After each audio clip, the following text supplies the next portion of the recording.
दोपहर भी खत्म होने को आई सतनाम, और लाला जी का अभी तक कुछ पता नहीं। तो फिक्र क्यों करती है?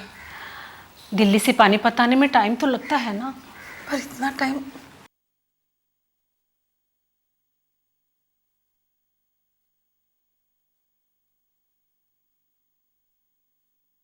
आप आ गए लाला जी? क्या हुआ? क्यों लिखी थी उन लोगों ने ऐसी चिट्ठी? शाम को बारात लेकर आ रहे हैं ना वो लोग?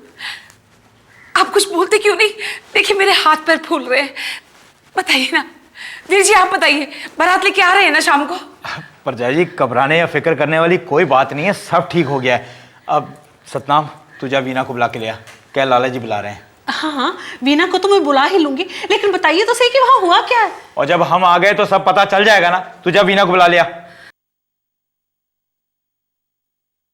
वीर जी, मुझे लगता है कि आप मेरे से कोई बात छुपा रहे हैं।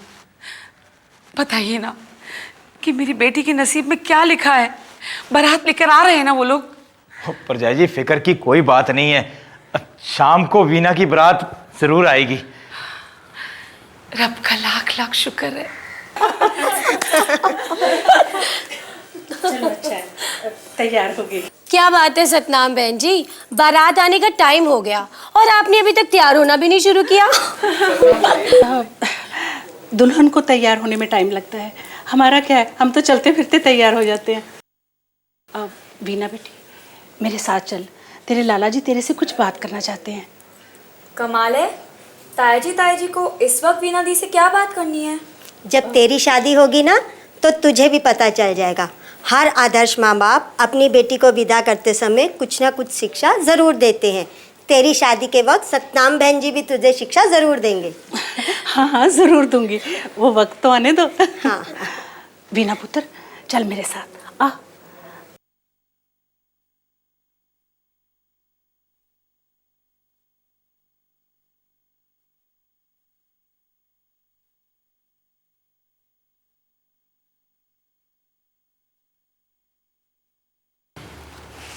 चल सतनाम, बाहर चल मेरे साथ। तू कहाँ बाहर जा रहा है भाई? लाले, ये बात तुम लोग आपस में कर लो तो अच्छा है। यार आपस में तो चल सतनाम। पर पता तो चले कि बात क्या हुई। अरे बाबा, मैं हूं ना, चलो। हम लोग बाहर बैठे हुए हैं, जब बात हो जाए तो बता देना। चल।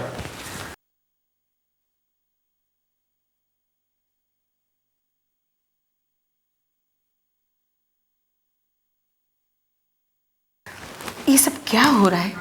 आखिर बात क्या है?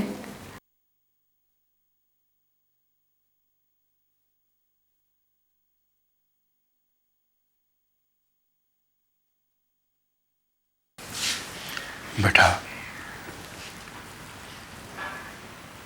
कभी कभी ऐसा होता है कि इंसान बहुत मजबूर हो जाता है। भगवान सब कुछ अपने हाथ में रखता है और उसके ऐसे कुछ खेल निराले होते हैं कि एक इंसान कोई फैसला नहीं ले सकता, और वो फैसला चाहे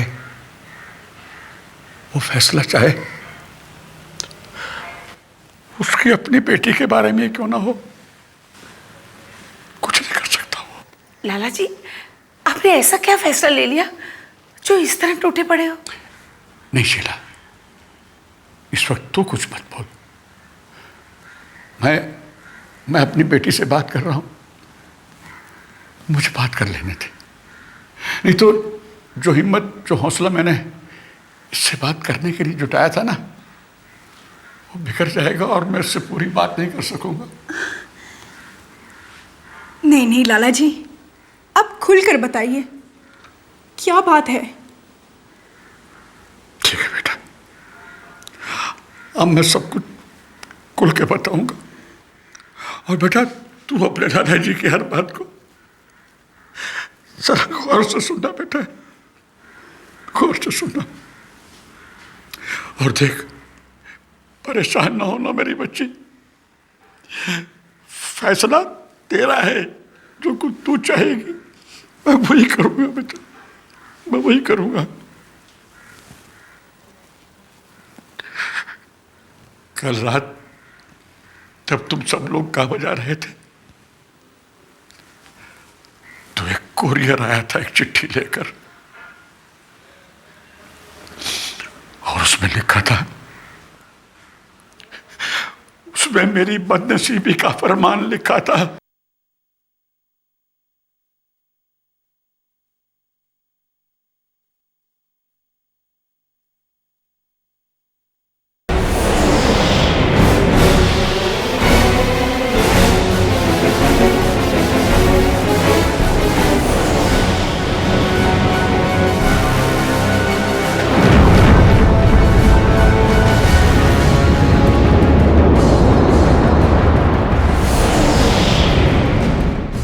बेटा, अब ये मैंने ठीक किया या गलत किया, मैं ये सोचने के लायक नहीं हूं। इसका फैसला भी तूने करना है। मैं सिर्फ इतना कह सकता हूं कि मेरे पास उस वक्त और कोई चारा नहीं था, कोई रास्ता नहीं था। लेकिन लाला जी, आपको इतना तो सोचना चाहिए था कि हम हमारी बेटी की शादी एक शादीशुदा इंसान के साथ। ना ना ना, इसका फैसला करने वाले हम या तुम नहीं हो। इसका फैसला हमारी बच्ची करेगी। बेटा, जो तेरा फैसला होगा वो तेरे लाला जी को मंजूर होगा। मैं तुम पे कोई दबाव नहीं डालूंगा। अगर तू यहां से कुछ कहे बगैर निकल गई तो मैं समझ जाऊंगा कि तुझे रिश्ता मंजूर नहीं है। रिश्ता मंजूर नहीं है तुझे। लेकिन बेटा,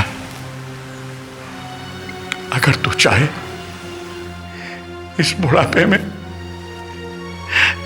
इस खानदान की इज्जत बचा सकती है। बेटा, इस खानदान की इज्जत बचा सकती है।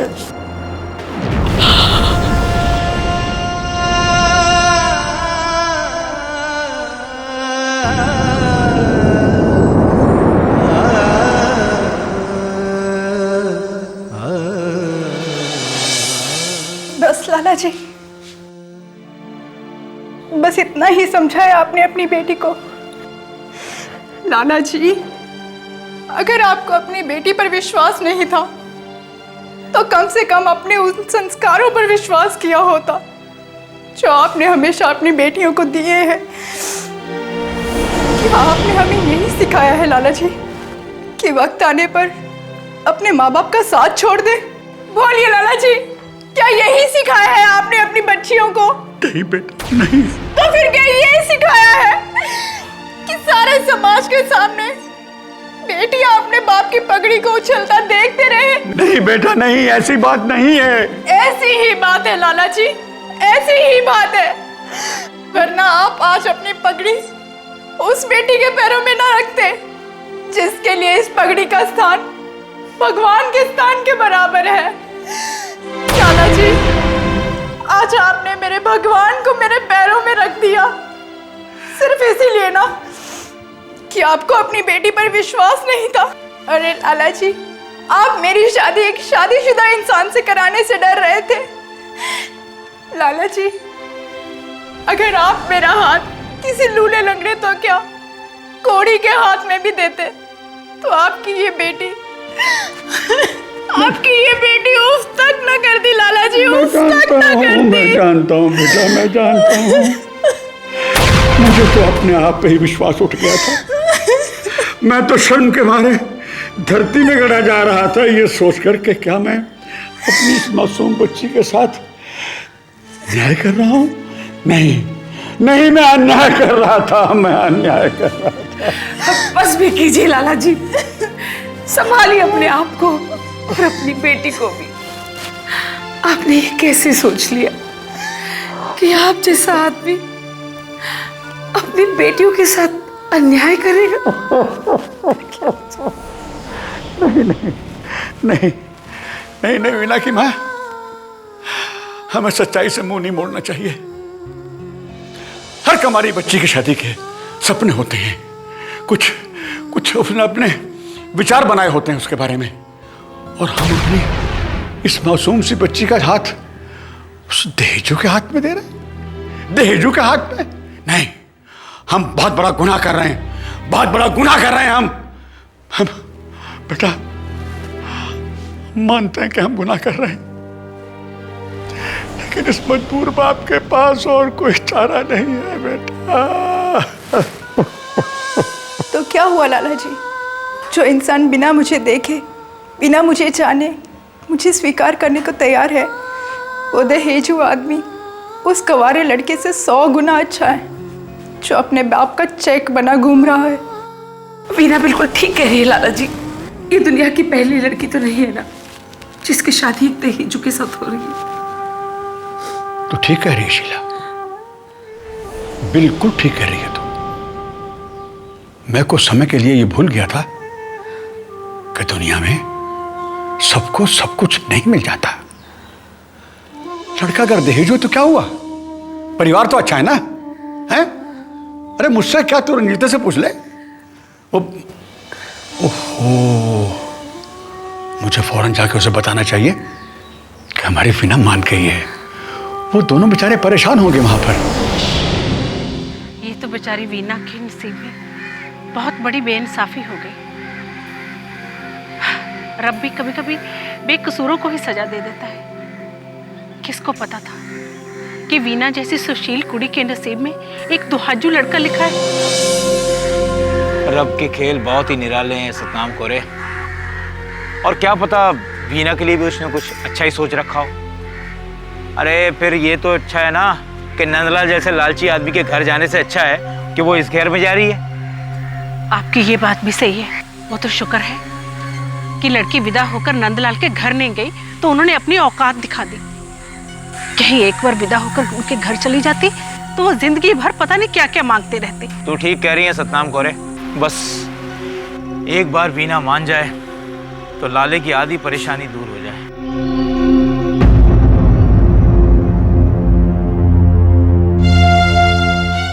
ईश्वर, लाले क्या हुआ, बोलना। ओ तू बोलता क्यों नहीं? वीना मान गई ना? ओ लाले बताना। देखिए लाला जी, अगर वीना ने इनकार भी कर दिया है तो भी हम उसे दोष नहीं दे सकते। अब उस बेचारी को क्या पता कि तकदीर ने उसके साथ कितना बड़ा मजाक किया है। ओ तू चुप कर सतनाम कोरे, मुझे पूरा यकीन है वीना इनकार कर ही नहीं सकती। अच्छा, इतना यकीन है तुझे वीना पे? तो हाँ, मतलब बचपन से जानता हूं मैं, वो इनकार कर ही नहीं सकती। जीते ती मेरी तो यकीन तुझे है? चल अगर ऐसी बात है तो तू जीता मैं हारा। हाँ कर दी उसने। अच्छा, हाँ, और तू सच कह रहे हैं? हाँ जी। ओ वीना मान गई? हाँ जी। ओए खुश की ताई लाले। ओहो, आप दोनों ही नाचते रहोगे या बारात को भी नाचने का मौका दोगे? फोन करना है कि नहीं? ओ मैं भूल गया, मैं बस यूं गया और यूं आया। जल्दी जाना। हाँ बस। अरे बिटिया को बताना है ये किस घर में जा रही है, कैसे लोग हैं वो। मैं जानती हूँ बेटा, लाला जी की लाज रखने के लिए तूने हाँ तो कर दी है, लेकिन अपने दिल की बात बेटियां अपनी माँ से तो कर सकती है ना? बता, तू खुश तो है? हाँ माँ, मैं खुश हूँ। बेटा, लाला जी ने जो कुछ भी किया मजबूरी में किया है।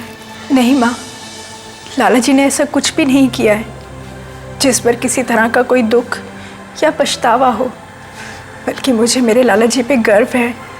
उन्होंने जो फैसला लिया है बिल्कुल सही लिया है। तो फिर तेरी आंखें क्यों नम है? तू रो क्यों रही है बेटा? रोए नहीं तो क्या अपने माँ बाप से बिछड़ने के गम में वो नाचे गए? वीना पुत्र, तूने अपने लाला जी का सीना चौड़ा कर दिया। काश तू देखती बाहर वो तेरे चाचा जी के साथ कैसे नाच रहे थे, कैसे खुश हो रहे थे। और हो भी क्यों ना खुश, वक्त पर उन लालची लोगों का पता जो चल गया। कमाल हो गई, अभी तक उनका फोन ही नहीं आया। बाबूजी आप क्यों चिंता कर रहे हैं? गरजमंद वो लोग हैं, उन्हें चिंता करनी चाहिए ना। अरे भाई तू ससुर जी की चिंता नहीं समझ सकती। आपकी बात तो मुझे वैसे भी नहीं समझनी है। मेरी हर बात काटने की आदत है आपकी। अरे गुस्सा क्यों कर रही है बावली बूझ? मैं तो इसलिए कह रहा था कि पानीपत दिल्ली से कितना भी नजदीक हो, ये भी इतना नजदीक भी नहीं है कि आदमी 2 मिनट में उड़ के पहुंच जाएगा और आगे तेने फोन कर देगा। ओहो दामाद जी, कब फोन आएगा, कब हम बारात लेकर जाएंगे? उसकी चिंता आप मत करो मम्मी। भैया के फ्रेंड्स और मेरे दोस्त को मैंने फोन कर दिया है कि वो तैयारी रखे। और अहमद भाई ने मोहल्ले में सबको बोल ही दिया होगा। और वैसे अगर उनका टाइम पे फोन आ जाए तो तैयारी तो हो सकती है। पर बाबूजी उन सब के इकट्ठा होने में और पानीपत तक जाने में टाइम तो लगेगा ना। अब लड़की वालों की इतनी हैसियत तो है नहीं कि वो बारात के लिए हवाई जहाज भेजें। हाँ भाई, लड़की वालों को क्या पता कि तू आज तक जहाँ भी जाती रही है हवाई जहाज भी जाती रही है। अब आपका बीच में बोलना जरूरी था क्या? अब अपनी जुबान बंद नहीं रख सकते? ये क्या करूं भाग्यवान, ये चमड़े की जुबान है। हमारे चमड़े के कान कोई गलत बात सुन लेते हैं तो ये चमड़े की जुबान फिसली जाती है। आपसे तो बात ही करना बेकार है। ओहो हंसिका, बात बात पे तुम दामाद जी से उलझा मत करो। क्या मामा, आप भी मुझे बोल रहे हैं? मैं उलझ रही हूँ या ये उल्टे जवाब देते हैं मेरी बातों के? हाँ, अब ये क्या था? ये टिट पर टैट था। अरे भाई, लड़ने से पहले मौका बेमौका तो देख लिया कर। हंसिका बेटे, तू ही अपने आप पे कंट्रोल कर लिया कर। सुना? हेलो। हेलो, नमस्ते जी। मैं रंजीत सिंह बोल रहा हूँ। अब बाबूलाल जी से बात कर सकता हूँ? हाँ जी हाँ। पापा ये लीजिए रंजीत अंकल का फोन। हेलो रंजीत सिंह, क्या खुशखबरी है भाई? ओ जी, खबर तो बहुत ही खुशी की है। वो तो लाला जी ने अपनी बच्ची से पूछना अपना फर्ज समझा। बाकी मुझे तो पूरा यकीन था कि हमारी वीना जैसी संस्कारी बच्ची लाला जी की बात ठुकरा ही नहीं सकती। ओए होए, फिर तो आपको बहुत बहुत बधाई हो। ओ जी, आपको डबल बधाई हो। अब बाबूलाल जी देखिए, 7 बज चुके हैं। आप जितनी जल्दी हो सके वहां से निकलिए। हम यहाँ आपका बेसब्री से इंतजार कर रहे हैं जी। हाँ हाँ, अरे हम बारात लेके पहुंच रहे हैं। हाँ हाँ, बिल्कुल बिल्कुल। ओके जी। अच्छा, चलो बारात की तैयारी करो भाई। यस, मैं अभी प्रकाश भैया को ये खुशखबरी देकर आती हूँ। पगली ना हो तो। अरे भाई, लड़ियां ठीक से लगाओ, लाओ नीचे तक। लाइटें अच्छी तरह लगाओ, अच्छी तरह लगाओ। अरे ठीक से लगाओ। कर दिया फोन? क्या कहा उन्होंने? अरे कहना क्या था, वो तो हमारे ही फोन का इंतजार कर रहे थे। हाँ। कह रहे थे कि बारात टाइम पे ले आएंगे। वाह रब्बा वाह, लख लख शुक्र है तेरा। मेरी बेटी ने पिछले जन्म में मोती दान किया, जो सब कुछ इतना खराब होने के बाद अब सब कुछ ठीक हो गया। कुछ ठीक नहीं हो रहा दीदी, कुछ भी ठीक नहीं हो रहा। अरे कल तक तो किसी लक्ष्य के ख्वाब दिखाए जा रहे थे और आज अचानक कोई प्रकाश आ गया, और वो भी पहले से शादीशुदा। लेकिन तुम कुछ नहीं बोली दीदी, जरा सी बगावत तक नहीं की तुमने। क्यों, आखिर क्यों? कुछ तो बोलो। वंदना, क्या बोलूं मैं वंदना? और किसके खिलाफ बगावत करूं? लाला जी के खिलाफ, जिन्होंने सारी जिंदगी अपने मुंह का निवाला हमारे मुंह में डाला है। लाला जी ने हमें पढ़ाया लिखाया, उनके खिलाफ बगावत करूं? वो मैं मानती हूँ दीदी, मगर क्यों? कसूर क्या है तुम्हारा? अरे तुम भी इंसान हो, कोई भेड़ बकरी नहीं कि जब किसी का दिल चाहे तुम्हारे गले में चूड़ी रखती। नहीं दीदी नहीं, मैं ऐसा कभी नहीं होने दूंगी, हरगिज़ नहीं होने दूंगी ऐसा। देखना दीदी, मैं बाहर जाकर सबको बता दूंगी कि तुम्हारे साथ क्या नाइंसाफी होने जा रही है। सबको बता दूंगी मैं। नहीं वंदना नहीं, तुम ऐसा कुछ नहीं करोगी। तुम लाला जी के खिलाफ कुछ नहीं कहोगी। तुझे कसम है तेरी जबान से एक शब्द भी नहीं निकलेगा। और अगर तूने मेरी बात नहीं मानी ना, तो मुझे तेरी कसम है कि तू मेरा मरा मुंह देखेगी। नहीं दीदी नहीं, हंसी और शोक बातें मत करो दीदी। भगवान करे तुम्हें मेरे भी उम्र लग जाए दीदी। ऐसी बातें मत करो। दीदी